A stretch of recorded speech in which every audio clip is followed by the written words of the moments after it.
Sí, señor. Página 16, Ya, lengua y literatura. Vamos a ver el texto histórico, ya. la civilización griega, justamente. Entonces, para empezar, vamos a ver las ideas previas. Me dice que las civilizaciones griega y romana comúnmente son llamadas clásicas, ¿verdad? Entonces, ¿a qué nos referimos con clásico? Por excelencia, la cuna de nuestra cultura nace en Grecia, posteriormente con el Imperio Romano, se expande y latiniza incluso hasta crear nuestro idioma, el que nosotros hablamos en este momento. Acuérdese que al principio se hablaba todo en griego, llegaron los romanos, conquistaron Grecia, pero los griegos, después de que Roma conquistó Grecia, los griegos conquistaron Roma, pero con su cultura. Tal es así que nosotros observamos en ciertos edificios romanos que se veían en la mayoría detalles griegos. ¿Y es por qué? Porque los romanos de una u otra manera les encantó, se enamoraron del arte griego, ¿sí? Entonces, decimos que es por excelencia, ¿verdad? Por excelencia, algo clásico. Ahora bien, en el segundo punto tenemos, la literatura griega cuenta con una gran cantidad de historias mitológicas. Ya nosotros hemos hablado en clases anteriores sobre el mito. El mito, que es mezcla de ficción, mezcla de fantasía, que trata de muchas veces justificar algo que nosotros desconocemos. Ahora, si hablamos de las historias mitológicas en las que intervienen dioses y hombres, ¿qué narraciones mitológicas conocemos? ¿Sí? Entonces, nuevamente, por excelencia nosotros conocemos siempre, cuando hablamos de mitología griega, va a estar inmersa la Ilíada y la Odisea. Son las obras emblemáticas justamente de la cultura griega.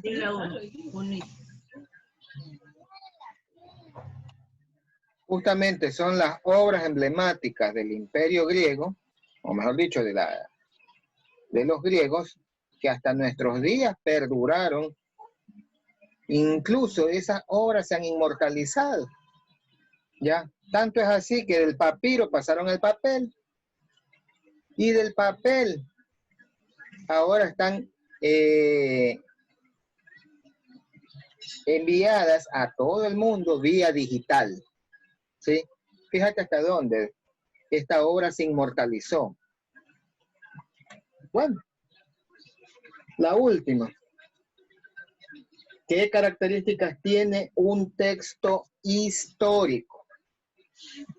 Mucho cuidado con esto. El texto histórico, por si acaso, no es un texto de relatos mitológicos. No, el texto histórico, la característica principal es un registro de acontecimientos, un registro cronológico de acontecimientos, ¿sí? Por ejemplo, ¿cómo nosotros sabemos en la actualidad cuándo llegó Colón a América? En alguna parte, algún historiador registró, dejó registrada la fecha en que Colón llegó a América. Ese registro a su vez fue difundido, se pasó de generación en generación hasta nuestros días. Fíjese, de 1492 hasta la actualidad, han pasado varios años, más de 500 años. Y todavía sabemos, ¿pero por qué? ¿Por qué el registro de eso? Ahora sí, comencemos. El texto histórico constituye un texto de tipo expositivo que ofrece información sobre el pasado histórico de una determinada época. Los textos históricos son objetivos y no involucran la opinión de los autores. ¿Sí? Entonces, Esa es la característica fundamental del texto histórico. Es objetivo. Vamos a hablar de la famosa gran revolución liberal que sufrió el Ecuador, de la cual el mayor partícipe fue el extinto general Eloy Alfaro, ¿sí? Eso fue escrito en los libros de historia. Si usted ha leído, si usted ha tenido la oportunidad de conocer esa historia, ¿sí? En los libros no indica si estuvo bien o mal, si está el autor a favor o en contra, no. Simplemente el texto lo que te dice, en tal fecha ocurrió tal cosa, tal cosa, tal cosa, y punto. Hablamos de un capítulo negro de la historia del Ecuador, la venta de la bandera. ¿Sí? Justamente eso sería por la época del 41, en la cual en la Primera Guerra Mundial estaba prohibido que ningún país que no estuviera en conflicto o que estuviera en conflicto, ¿verdad?, vendiera armas a los países que estaban en ese momento en guerra. Fue entonces cuando,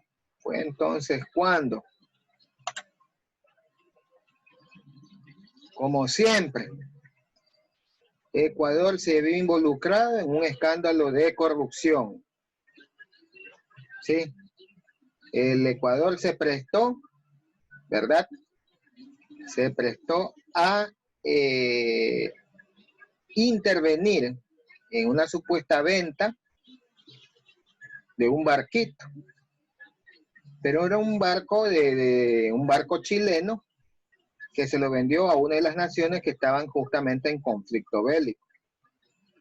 Entonces ese escándalo internacional, porque esto fue mundial, el Ecuador estuvo involucrado, y este capítulo negro de la historia, que está en los libros y está registrado, se lo conoce como la venta de la bandera. ¿Sí? Entonces, bueno, ya vimos lo que es el texto histórico, un texto que es objetivo, no estoy ni a favor, pero tampoco estoy en contra, simplemente te narro, te digo los hechos tal y como fueron. También, por ejemplo, el 16 de abril del 2016 hubo un gran terremoto, un sismo que nos sacudió a nivel nacional. También está registrado en los libros de historia. ¿Por qué se registra esto? ¿Por qué se registran estos hechos, estos acontecimientos? Acuérdate que la memoria es frágil. A diferencia de otras partes del cuerpo, la memoria es frágil, muy frágil. Tan frágil que sí, el día de hoy yo te estoy dictando palabra por palabra una clase y tú no la escribes, en 1 hora, 2 horas podrías recordar parte de lo que se dijo. Pero de aquí pasa una semana, pasa un mes, pasa un año, ¿verdad? Y no te vas a acordar de nada de lo que se dijo en este momento, a no ser que tú lo tengas registrado, anotado en tu cuadernito, ya sea de historia, en tu cuadernito de borrador, ¿sí? O hagas referencia a lo que se dio hoy en tu libro. Entonces, esa es la importancia del texto histórico. Es un registro. Vamos con el siguiente cuadrito. Antigua Grecia. La polis, el Estado y la mitología. La condición de anarquía de los estados griegos durante el periodo arcaico había generado luchas contra los privilegios tradicionales, el acaparamiento del poder por los nobles y las tiranías. Hacia el siglo VI a.C., la polis surge como una posibilidad de libertad y una forma ordenada de vivir en comunidad, bajo un código establecido y respetado por todos. La palabra griega polis significaba en su sentido clásico estado autónomo que se gobierna a sí mismo. La polis griega era una comunidad que ocupaba un territorio no muy extenso, que discutía y solucionaba de común acuerdo los problemas que pudieran surgir. Condición política llamada autarquía, en la que la comunidad se bastaba por sí misma. Haciendo referencia a este tema de la polis, podemos comparar hoy en día con alguna forma de gobernar, ya sea en nuestro país, ya sea en algún gobierno del mundo. ¿Tú qué crees? Cuéntame, a ver, Lourdes. Aquí en el Ecuador existirá esto de la autocracia, de la autarquía.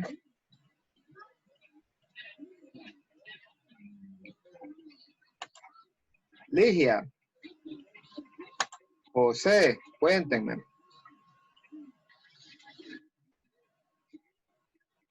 Profe, estoy perdida. Estamos en la página número 16, libro de lengua y literatura. Supongo usted llegó tarde, ¿verdad? Bueno. Entonces, de acuerdo a lo que nosotros hemos visto,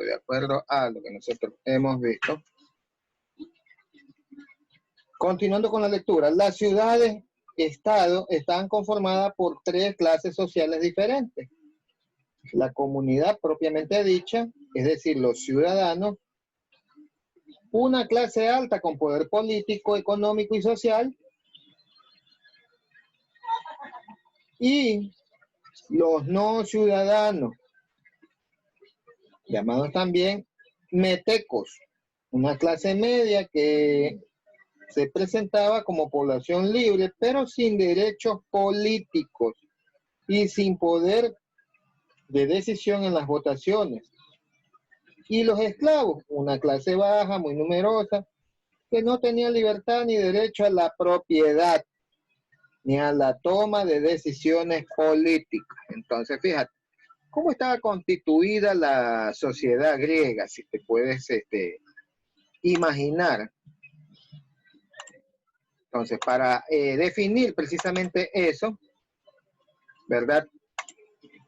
Vamos a hacer referencia a cómo estaba dividida la sociedad griega.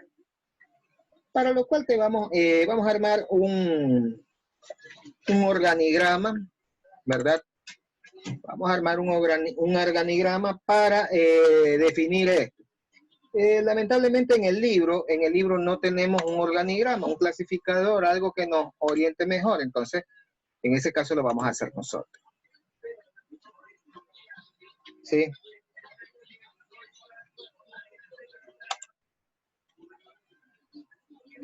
Entonces me dice.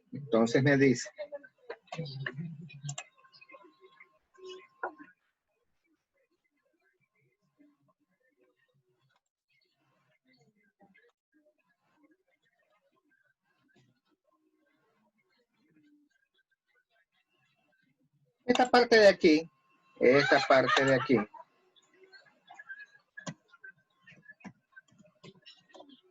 ciudades, estado. Entonces, ¿cuál era la primera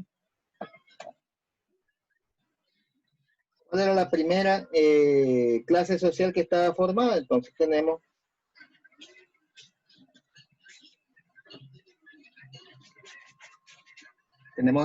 primero la clase alta, ¿verdad? ¿Qué era la clase alta? Aquí lo vemos. con poder político, económico y social. ¿Sí? Esa era la clase alta. De ahí vienen los metecos. ¿Sí? ¿Qué pasa con los metecos? Eran los no ciudadanos, ¿verdad? Una clase media que se presentaba como población libre, pero sin derechos políticos y sin poder de decisión en las votaciones. ¿Quiénes eran estos metecos? Cuéntame. Si no tenían derechos de decisión en las votaciones. Entonces, vamos a filosofar. Si no eran ciudadanos, ¿qué eran entonces? Entonces, los metecos justamente pudieron haber sido los emigrantes, ¿sí? Los emigrantes que llegaron ahí, los extranjeros, los afuereños, aquellos comerciantes que iban y venían, ¿sí? Esos son los metecos, ¿ya? Que no eran considerados como ciudadanos y por ende tampoco tenían derecho a intervenir en la vida pública.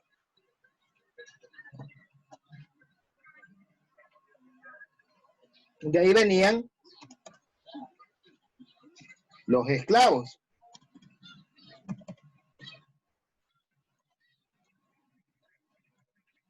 ¿Qué pasa con los esclavos? ¿Qué pasa con los esclavos? Los esclavos era una clase muy baja, muy numerosa, que no tenía libertad ni derecho a la propiedad ni a la toma de decisión.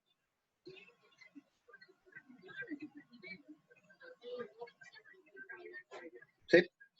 Entonces, esos eran los esclavos.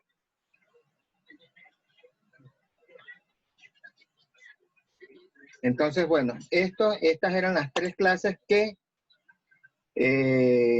justamente en Grecia estaban instituidas.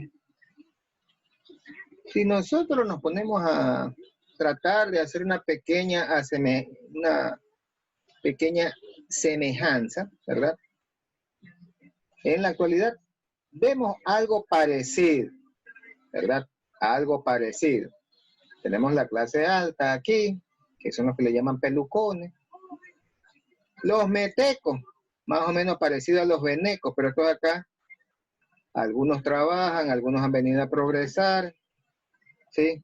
A diferencia de estos de acá, de estos metecos de acá, los de acá, si quieren, adquieren la nacionalidad nuestra, ¿verdad? Dependiendo de los méritos que hagan. Y finalmente los esclavos. A diferencia de nosotros, la clase pobre, la clase humilde, ¿ya? Tenemos derecho de votar, tenemos derecho a tener nuestras cositas. En cambio los griegos no, esos esclavos, pobrecitos, era la condición más baja que había.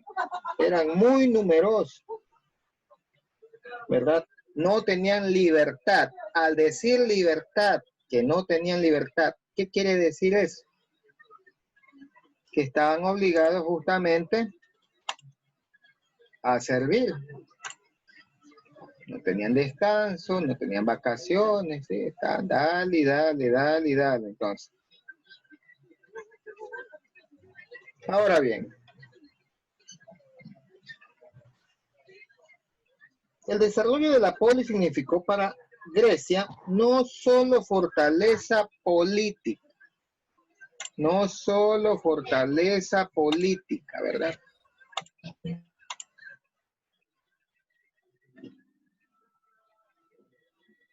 No solamente fortaleza política y militar, sino un agigantado crecimiento cultural.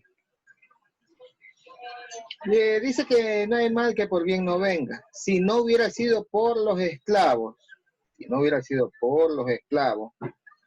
los pensadores, los grandes pensadores griegos no hubieran tenido tiempo para filosofar, para andar pensando el origen de las cosas, que por qué el agua es tibia, por qué el agua es fría, que de dónde viene la vida, Justamente los grandes pensadores eran de una clase acomodada. Ellos gozaban de su servidumbre. Por lo tanto, al no tener ellos actividades físicas, actividades laborales que ejecutar, entonces su tiempo lo dedicaban al cultivo del conocimiento. A diferencia en nuestros días, hay gente que tiene justamente sus trabajadores, muchas veces él nomás lo que hace es pagarles por hacer su trabajo, por hacer lo que tienen, pero acá vuelta en cambio se dedican al ocio, a los vicios, a los placeres de la carne, ¿sí? Pero nada más. En cambio, en la época de los griegos sí había una dedicación para desarrollar el conocimiento, a lo que más tarde se le conocería como filosofía, que es la madre de las demás ciencias, ¿sí? Ahora, la plaza pública o ágora de las polis se convirtió en el centro de actividades artísticas, festivales religiosos y eventos deportivos, los cuales por su contenido mítico se estructuraron como base de la epopeya griega. Ya al hablar de la epopeya, comenzamos justamente a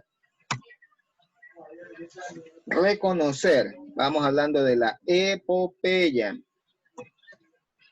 Hablemos de la epopeya. ¿Qué pasa con la epopeya? Epopeya es una historia.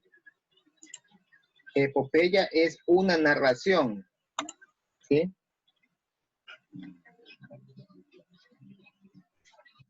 Epopeya justamente le da origen al primer género literario, que es el género épico. El género épico justamente corresponde a lo que es narrativa. Ahora bien,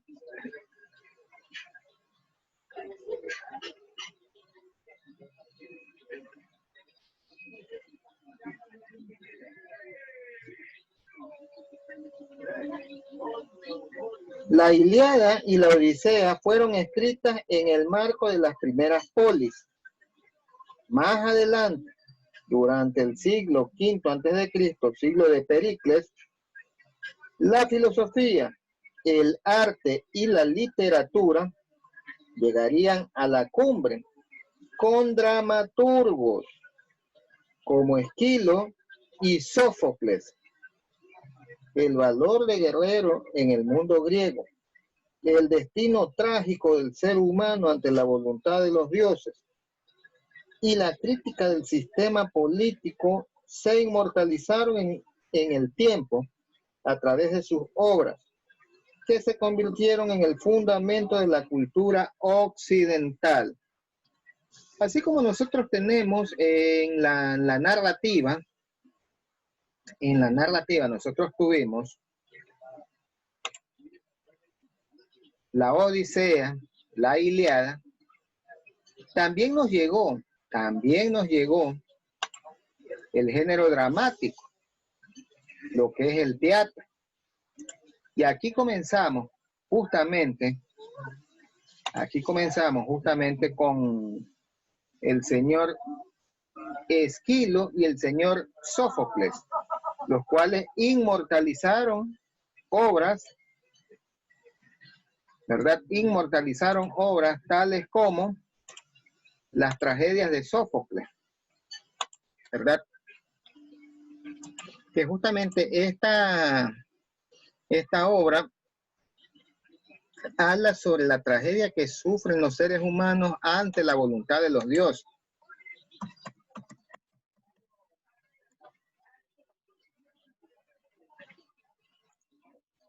¿Quién fue Sófocles? ¿Alguien recuerda?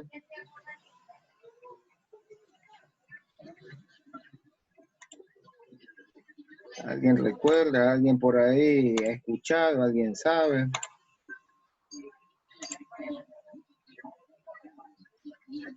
¿Alguien me puede decir quién fue Sófocles? Ligia, José, Lourdes. ¿Quién fue Sófocles?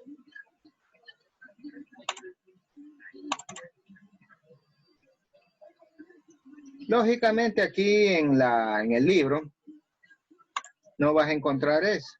Nos tocaría ir al internet y buscar así de manera autodidacta, conocer vida, obra y milagros de este señor Sófocles. Justamente dice que es un poeta trágico griego, hijo de un rico armero llamado Sófilo. A los 16 años fue elegido director del coro de muchachos para celebrar la victoria salamina.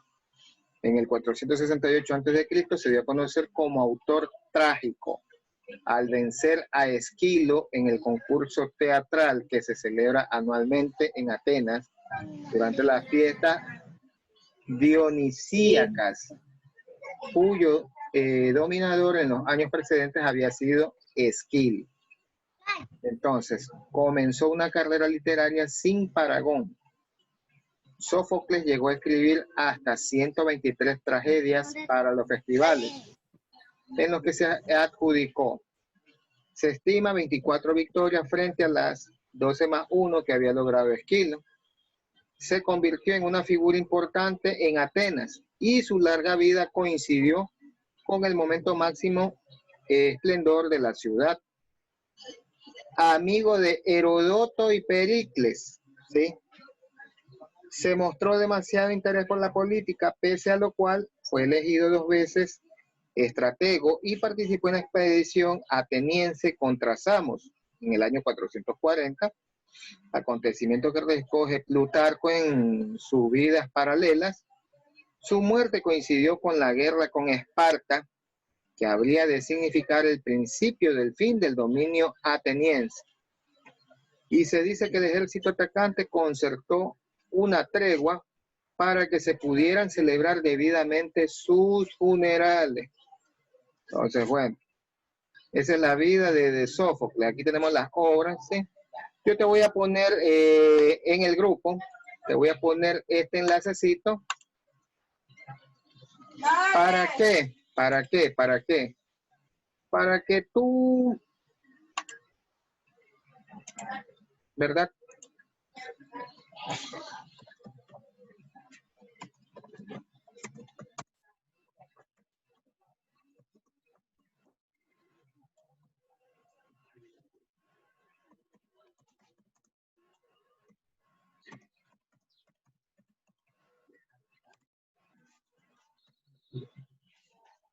Ahí está, biografía de Sófocles, para que tú más luego, cuando tengas tiempo, si gustas, leas un poco más, ya.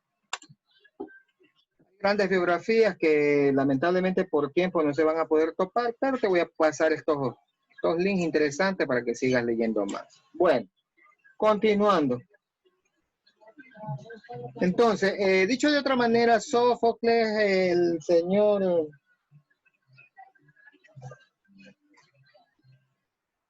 este señor dramaturgo nos enriqueció nuestra cultura. El señor fue la parte del teatro, pero fue la parte trágica, ¿sí?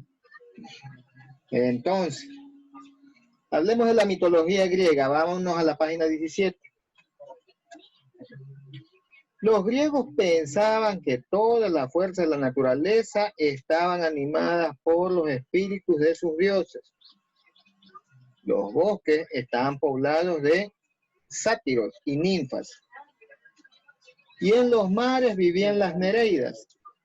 En el aire reinaban los dioses de los vientos, las ninfas de las nubes, y en el cielo brillaba la carroza dorada de Apolo. Todos los dioses eran hermosos, fuertes y poderosos, pero no todos poseían las cualidades propias de un dios. Algunos eran envidiosos, injustos y pérfidos. En un inicio, los mitos se conservaron gracias a la tradición oral, pero en una etapa posterior fueron escritos por distintos autores que supieron valorar su importancia. ¿Sí? Entonces, tenemos aquí, como siguiente lectura, el origen del universo. El origen del universo. Antes de existir el mar y la tierra y el cielo, existía el caos. El sol no iluminaba aún. La tierra no se encontraba todavía suspendida en el vacío. No se conocían las riberas de los mares. El aire y el agua se confundían con la tierra, que todavía no había conseguido solidez. Todo era informe. Todo era informe. Al frío se oponía el calor, lo seco a lo húmedo. El cuerpo duro se hincaba en el blando. Lo pesado era ligero a la vez. Los dioses o la naturaleza pusieron fin a estos despropósitos y separaron al cielo de la tierra, a esta de las aguas y al aire pesado del cielo purísimo. Y así el caos dejó de ser. Los dioses pusieron a cada cuerpo en el lugar que le correspondía y establecieron las leyes que había de regirlos. El fuego, que es el más ligero de los elementos, ocupó la región más elevada. Más bajo el aire, la tierra encontró su equilibrio en el lugar más profundo. Hecha aquella primera división, los dioses redondearon la superficie de la tierra y pusieron límites al airado mar. Enseguida añadieron las fuentes, los estanques, los lagos y los ríos, corrientes de agua por la tierra devoradas por el océano.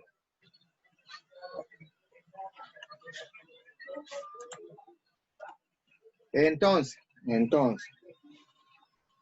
según lo que nosotros acabamos de leer, este relato mítico trata de explicar cómo fue el origen de, en este caso, del universo, ¿sí? Y si nos ponemos a revisar, no importa la cultura, no importa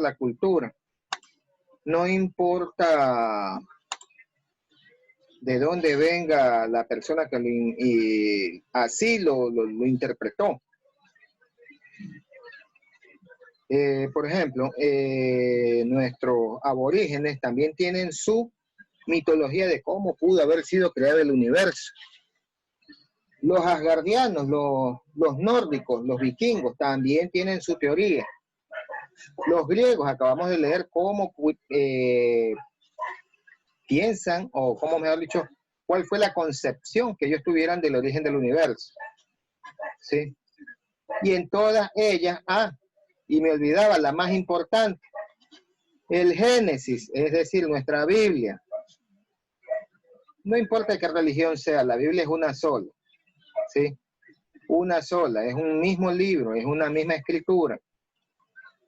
En este libro llamado el Génesis también detalla el origen del universo. Y todas coinciden con la misma palabra.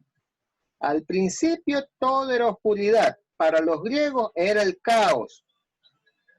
Para los indios también había un vacío.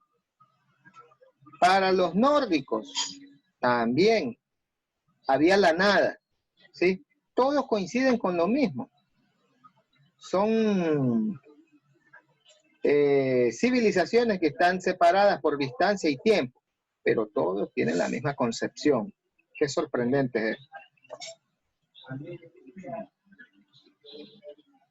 Ahora, viene aquí. La siguiente mitología dice la creación del hombre, la mujer y el fuego. Aquí habla sobre Prometeo. Prometeo, a pesar de ser hijo de un titán, fue aliado de los dioses y luchó contra los titanes. Era un hábil artesano, motivo por el cual recibió el encargo de crear a los seres humanos y a las bestias para que poblaran el planeta. Fíjate, date cuenta, aquí en la mitología griega se le atribuye a Prometeo la creación tanto de animales como de humanos para que poblaran el planeta, ¿verdad?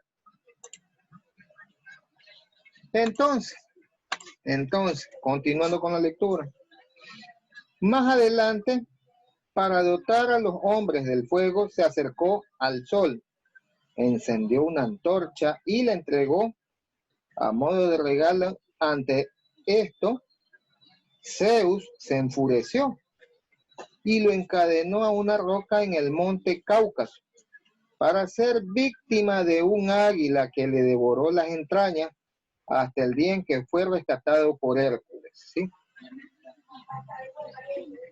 Bueno, de esta manera se atribuye la creación de los hombres, mujeres, bestias y el fuego.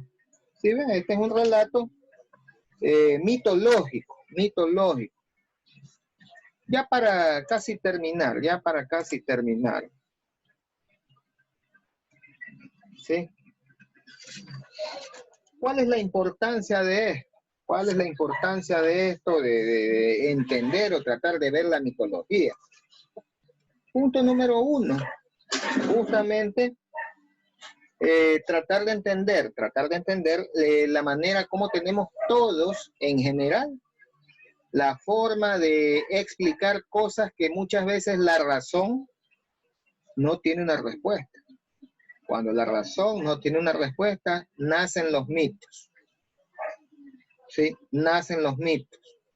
Cuando la ciencia no tiene una respuesta, en cambio, a eso, si hablamos de medicina, le llamamos milagro. ¿Sí? Entonces, punto número 1. Punto número 2. Ver esta característica de los humanos que tenemos para explicar las cosas.